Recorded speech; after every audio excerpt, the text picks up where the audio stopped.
Thomas Dahlhaus, what does the world today try to do? The world today tries to do a number of things. For the absolute vast majority of its roughly 8 million, possibly more listeners around the world, it is a program that they get very early in their day. So one prime function is, what do I need to know about that's happened in the world while I was asleep? That is a reality for many listeners. So it updates you on the big stories that have emerged overnight. It deals with any breaking news.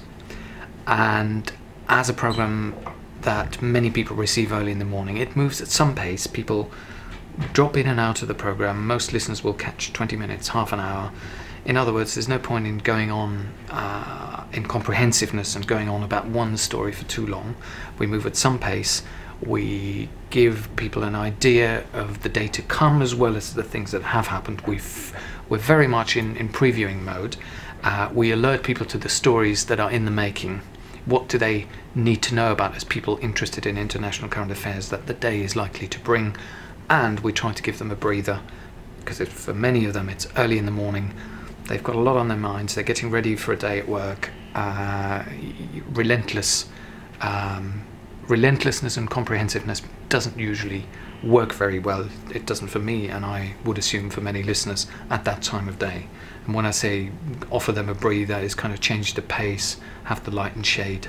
That allows them to, get on with what they need to do early in the morning while still staying tuned and listening to us. The world today caters for listeners in just about every time zone. Does that pose any particular challenges?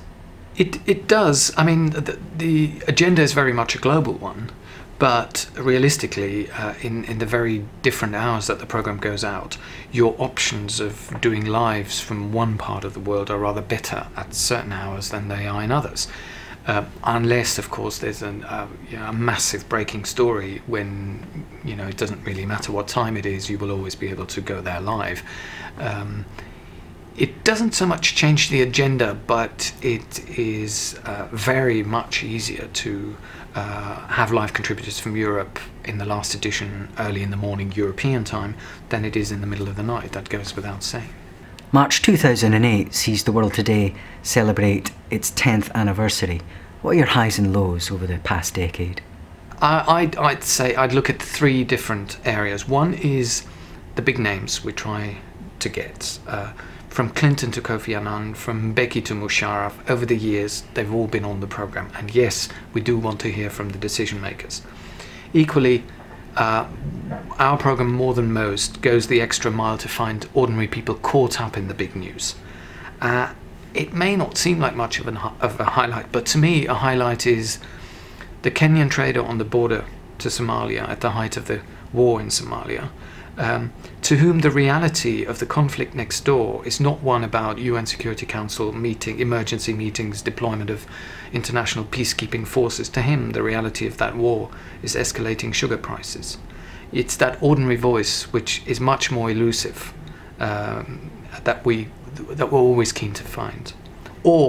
And that to me will always remain a highlight. The morning we co-presented from Naivasha Mixed School in north of Nairobi, which ironically now, 2 years later, becomes even more interesting, because more than 2 years ago, the pupils in a city which now, very recently, was at the center of the worst violence in Kenya, the kids 2 years ago were completely fired up about tribalism.